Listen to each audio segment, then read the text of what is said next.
Aku Bunga Putri. Aku berada di kelas 10K SMAN Negeri 2 Pandeglang. Aku berumur 15 tahun loh. Di sini aku akan memaparkan materi yang sudah aku pelajari, yaitu tentang pengertian prinsip geografi. Yuk kita perdalam tentang pengertian prinsip geografi. Pengertian prinsip geografi. Secara bahasa, prinsip adalah kebenaran yang dijadikan dasar dalam bertindak. Terus kalau prinsip dalam geografi itu maksudnya gimana?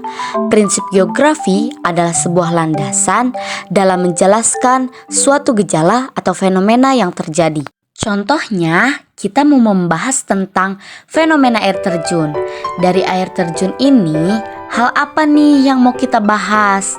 Letak air terjunnya, ketinggiannya, proses pembentukannya, atau komponen-komponen lainnya. Nah, landasan yang kita gunakan dalam membahas suatu fenomena geografi itulah yang disebut sebagai prinsip geografi. Apakah kalian sudah tahu tentang jenis-jenis pengertian prinsip geografi? Nah, yang aku ketahui tentang jenis-jenis prinsip geografi ada 4, yaitu tentang prinsip deskripsi, yang kedua ada prinsip distribusi, yang ketiga ada prinsip interrelasi, yang keempat ada prinsip korologi. Ayo kita pelajari satu persatu. Prinsip deskripsi. Prinsip deskripsi adalah prinsip geografi yang digunakan untuk menggambarkan atau memaparkan sebuah fenomena geosfer. Prinsip ini berfokus pada penjabaran tanpa adanya analisis mendalam. Penggambaran atau penjabaran pada prinsip ini bisa menggunakan tabel, grafik, peta atau citra, serta tulisan. Contohnya seperti tabel data jumlah penduduk di Asia Tenggara, grafik kenaikan jumlah kasus COVID-19 di Indonesia, peta data kerusakan gempa di Palu, dan artikel tentang air terjun Niagara. Selanjutnya, ada prinsip distribusi. Prinsip distribusi adalah prinsip geografi yang berfokus pada persebaran suatu fenomena geosfer. Jadi, prinsip ini membahas seberapa luas persebaran suatu fenomena, seberapa sering atau jarang suatu fenomena tersebut muncul, dan sebagainya. Contohnya, yaitu peta persebaran sumber daya alam, logam di Indonesia, dan peta persebaran penduduk Jawa Barat. Ciri khas dari prinsip ini adalah adanya data persebaran.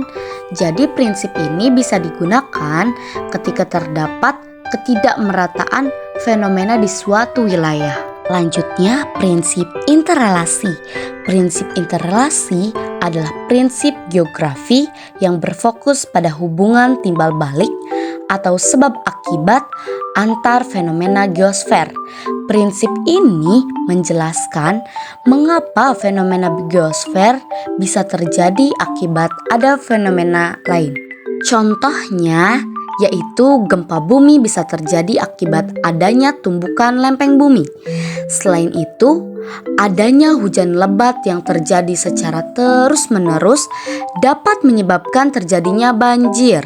Selanjutnya ialah prinsip korologi.